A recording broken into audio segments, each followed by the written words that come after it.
I still carry a brass house key that no longer opens anything. It hangs from a thin leather cord inside my purse, scratched from years of being moved from one apartment to another, then from one office to the next. My name is Eliana Brooks. I'm 34 years old, and I own 14 family restaurants across 3 states. Every opening day, I hold that useless key for exactly 5 seconds before unlocking the front door with a different one. It reminds me where I started and why I never confuse success with safety. The last person who believed that old key still mattered was my grandmother, Ruth. When I was 19, she quietly spent 3 weekends sewing curtains for the tiny apartment she thought I would move into after community college. She even baked 2 apple pies for what she called my first real home. She never had much money, but she always found a way to make ordinary things feel permanent. Those curtains stayed folded in a cardboard box because they were never hung where she imagined. At exactly 8:17 p.m. on October 12th, my father looked at me without raising his voice and said, "Get out. You'll be begging on the street." 10 minutes later, my clothes, books, and one cracked coffee mug were sitting on the front lawn beneath the porch light. The brass key in my hand suddenly belonged to a house that no longer belonged to me. 15 years later, I stood inside my flagship restaurant before sunrise. The dining room smelled of fresh bread, roasted garlic, and polished oak tables. Staff members adjusted chairs while soft jazz floated through hidden speakers. My phone buzzed with reservation confirmations every few seconds. Restaurant number 14 had taken almost 6 years of planning and every lesson I learned from the previous 13. Then I looked through the front windows. 2 familiar figures stood on the sidewalk. My father held that same brass key between his fingers. He wasn't supposed to have it. He stared through the glass without knocking, while my mother stood beside him with both hands folded tightly around her purse. Neither of them smiled. Neither of them left. For a long moment, nobody inside noticed they were there except me. That image stayed frozen in my mind because nothing about it made sense. The key had been with me for 15 years. I knew exactly where I kept it. Yet there he was, holding what looked exactly like mine beneath the restaurant sign that carried my name. To understand why that moment stopped me cold, you have to go back to the night they decided I would never amount to anything. You have to understand the rules inside our house, the words that were repeated until they sounded like facts, and how one sentence, "You'll be begging on the street," followed me far longer than the people who said it ever expected. In our house, nobody ever said there was a favorite child. There didn't need to be. The evidence was everywhere. My older brother, Nathan, received new clothes before every school year, while I learned how to patch sleeves that had become too thin. His report cards stayed on the refrigerator for months. Mine were placed in a kitchen drawer after a single day. Even at family dinners, the seating arrangement never changed. My father sat at the head of the table, my mother beside him, Nathan on my father's right, and I took the last chair closest to the sink. Looking back, the table itself was our family ranking system. Everyone knew their place without discussing it. The brass house key became another silent symbol. My parents always reminded us that having a key meant we were trusted. "Respect this house, and you'll always have a home," my mother often said. I believed her. I polished that little brass key with an old towel every few months, treating it as proof that I belonged somewhere. Grandmother Ruth never cared about rankings. Every Wednesday afternoon, she waited for me with homemade vegetable soup and warm cinnamon bread in her small white cottage across town. She remembered tiny details no one else noticed. She knew I preferred tea instead of coffee. She kept my favorite blue blanket folded over the sofa every winter. On my birthday, she always slipped exactly $20 into a handwritten card because, as she liked to say, everyone deserves one surprise they can choose themselves. She was also the only person who asked how tired I looked after working evening shifts at a neighborhood diner while attending community college. She never praised me loudly. She simply packed extra sandwiches into my backpack and reminded me to eat before my next class.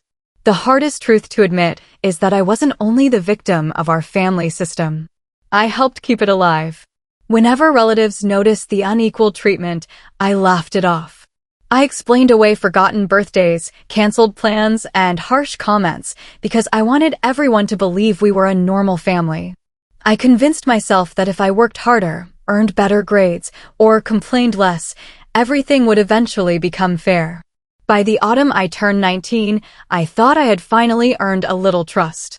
I had been accepted into a hospitality management program, saved almost $4,000 from working double shifts, and found a modest apartment 20 minutes from campus. I confirmed every detail with my parents in text messages, showed them the lease, and even discussed my moving date in front of my aunt and uncle during Sunday dinner. My father barely looked up from his newspaper before saying, almost casually, "Don't get too comfortable. You'll be begging on the street before you know it." Everyone chuckled awkwardly. I smiled too. I wish I hadn't. For the next 2 weeks, I checked every detail again because I didn't want anyone to say I had misunderstood. On September 28th, I emailed my apartment manager to confirm my move-in date.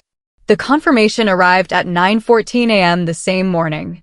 I printed a copy and placed it on the kitchen counter where both of my parents could see it. My mother nodded without reading it. 3 days later, I texted my father to make sure he still planned to lend me his pickup truck for one afternoon. He replied with a simple, "Fine." I saved the message. During Sunday lunch, my aunt asked if everyone was excited about my first apartment. My father answered, "Everything's arranged," while my mother smiled politely. For people heard him say it. By October 12th, every box was packed. Grandmother Ruth had carefully labeled each one in neat handwriting. One box read kitchen. Another said books. The smallest one simply said home because it held framed family photographs, a worn recipe notebook, and the blue blanket she had saved for me since childhood. That afternoon, she brought over the curtains she had sewn by hand.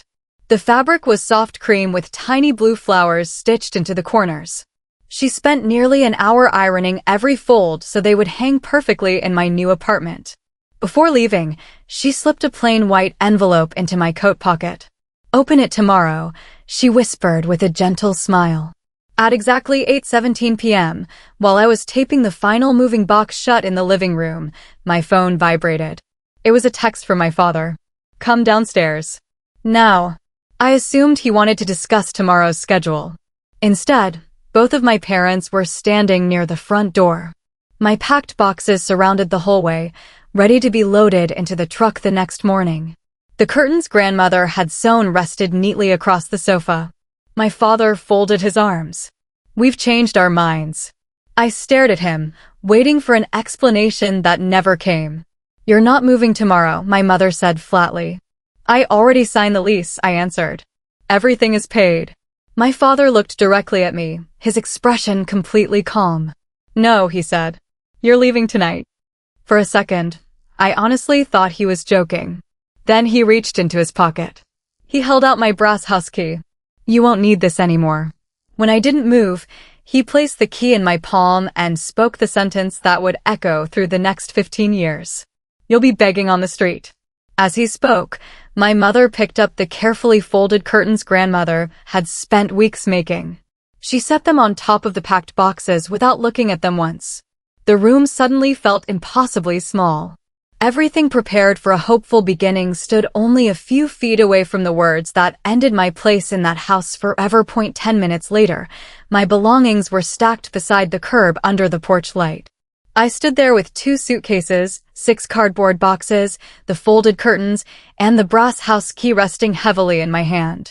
My parents closed the front door without another word. A moment later, I heard the deadbolt click.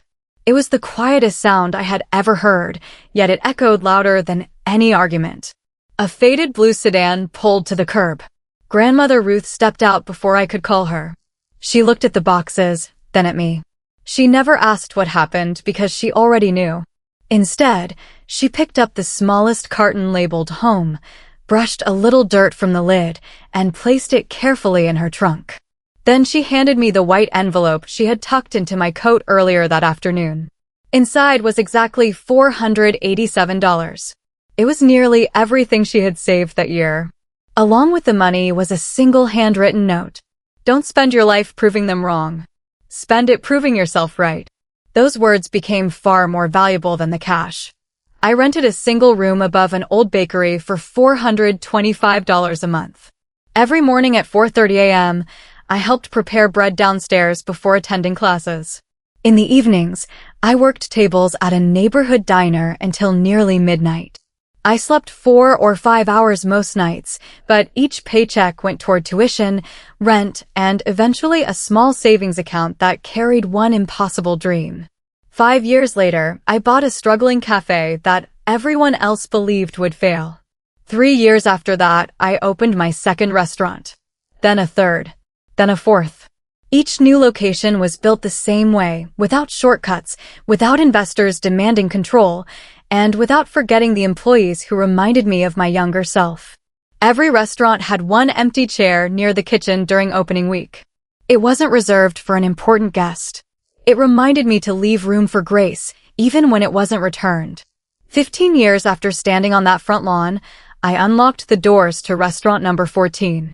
The first thing I did before customers arrived was remove the old brass house key from my purse.